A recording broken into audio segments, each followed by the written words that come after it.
नमस्कार. साप्ताहिक महाराष्ट्र या विशेष कार्यक्रमात मी विनायक घोडे आपलं स्वागत करतो. घेऊयात आढावा महाराष्ट्रातल्या आठवड्याभरातल्या ठळक घडामोडींचा.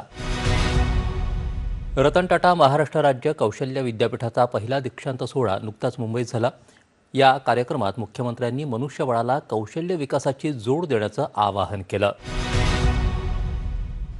पंतप्रधान नरेंद्र मोदी यांच्या नेतृत्वाखाली भारत जगातली 5वी मोठी अर्थव्यवस्था बनला असून आता 3ऱ्या क्रमांकाच्या दिशेनं वाटचाल करत आहे. ही प्रगती साधताना तरुणांनी स्किल इंडिया आणि PM दक्ष सारख्या व्यासपीठांचा लाभ घ्यावा असं आवाहन उपराष्ट्रपती CP राधाकृष्णन यांनी या कार्यक्रमात केलं. उद्योजक बनू इच्छिणाऱ्या तरुणांनी रतन टाटा यांचा आदर्श ठेवावा असंही उपराष्ट्रपतींनी यावेळी सांगितलं. तर राज्यपाल जिष्णुदेव वर्मा यांनी आपल्या भाषणात विद्यापीठांनी नाविन्य आणि प्रयोगशीलतेवर भर द्यावा असं आवाहन केलं. मनुष्यबळाला कौशल्याची जोड असेल तरच देशाचा लोकसंख्याशास्त्रीय लाभांश तयार होतो असं मुख्यमंत्री म्हणाले.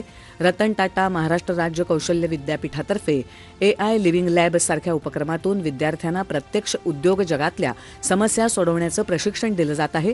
हे कौतुकास्पद आहे असंही त्यांनी सांगितलं. गेमिंग तसंच कंटेंट निर्मिती याविषयी मुंबईत आयोजित एका विशेष कार्यक्रमाचं उद्घाटन मुख्यमंत्र्यांच्या हस्ते झालं. पाहूया याविषयीचा हा वृत्तांत.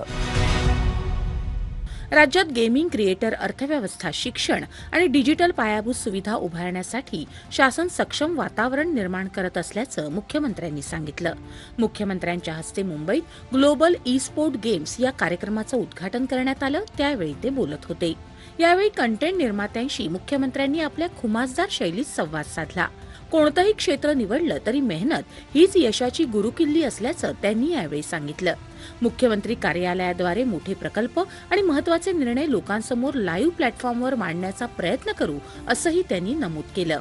राज्य सरकार कंटेंट निर्माते आणि ब्रँड्स यांच्यातली दरी कमी करण्यासाठी प्रयत्नशील आहे. अलीकडेच यूट्यूबच्या मुख्य कार्यकारी अधिकाऱ्यांशी चर्चा केली असून कंटेंट निर्मात्यांसाठी मजबूत परिसंस्था तयार करण्यावर भर दिला जात आहे असं मुख्यमंत्री म्हणाले. नागपूर जिल्ह्यातल्या सावनेर इथं मुख्यमंत्र्यांच्या प्रमुख उपस्थितीत 31 कोटी रुपयांच्या विकास कामांचं भूमिपूजन करण्यात आलं. यातून 40,000वर रोजगार निर्मिती होणार आहे असं मुख्यमंत्र्यांनी सांगितलं.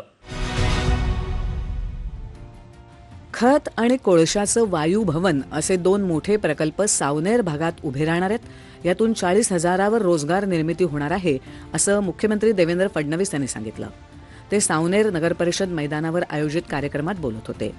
केंद्रीय रस्ते निधीच्या 26 कोटी रुपयातून सावनेर मुख्य रस्त्याचं सौंदर्यीकरण केलं जाणार आहे. तर 5 कोटी खर्चातून मौनी बाबा आश्रम उभारला जाणार आहे अशी माहिती मुख्यमंत्र्यांनी दिली. त्यापूर्वी मुख्यमंत्र्यांनी 4,911 भक्तांसह महाआरती केली. याच कार्यक्रमात गिनीज बुक ऑफ रेकॉर्डच्या भारतातल्या अधिकाऱ्यातर्फे महाआरतीचा हा विश्वविक्रम झाल्याची अधिकृत घोषणा करण्यात आली. आता घेऊया धावता आढावा या आठवड्यातल्या आणखी काही महत्त्वाच्या घडामोडींचा. राज्य सरकारचा महिला आणि बालविकास विभाग आणि चिल्ड्रन्स इन्व्हेस्टमेंट फंड फाउंडेशन यांच्यात 5 वर्षांचा सामंजस्य करार करण्यात आला असून या भागीदारीमुळे माता आणि बालपोषण निर्देशांकामध्ये मोठी उंची गाठली जाईल असा विश्वास मुख्यमंत्र्यांनी व्यक्त केला आहे. या कराराअंतर्गत प्रधानमंत्री मातृवंदना योजना यासारख्या थेट लाभ हस्तांतरण योजनांचा लाभ अधिकाधिक पात्र महिलांपर्यंत पोहोचवून त्याचा प्रभावी वापर सुनिश्चित केला जाणार आहे. महाराष्ट्र राज्य मार्ग परिवहन महामंडळाच्या ताफ्यात अत्याधुनिक सुविधांनी सज्ज राजमाता जिजाऊ या बस सेवेचा लोकार्पण सोहळा मुख्यमंत्र्यांच्या हस्ते आणि मान्यवरांच्या उपस्थितीत झाला. या नव्या उपक्रमाअंतर्गत सुमारे 3,000 बसेस राज्यभरात टप्प्याटप्प्यानं दाखल होणार असून प्रवाशांना अधिक सुरक्षित, आरामदायी आणि आधुनिक प्रवासाचा अनुभव मिळणार आहे. मुंबई आणि परिसर झोपडपट्टी मुक्त करण्याचा निर्धार राज्य शासनानं केला असून त्यासाठी हिंदू हृदयसम्राट बाळासाहेब ठाकरे नागरी लोककल्याण अभियान राबवलं जाणार आहे. उपमुख्यमंत्री एकनाथ शिंदे यांनी विधान परिषदेत ही माहिती दिली. ते अंतिम आठवडा प्रस्तावावरच्या चर्चेला उत्तर देत होते.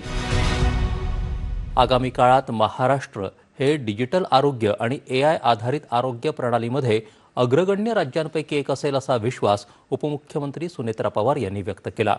त्या मुंबई पल्स वैद्यकीय परिषद 2026च्या उद्घाटन कार्यक्रमात बोलत होत्या. महाराष्ट्र जागतिक आरोग्य क्षेत्रासाठी महत्त्वाचं प्रवेशद्वार म्हणून आपली ओळख निर्माण करत आहे, यात शंका नाही असंही त्यांनी सांगितलं.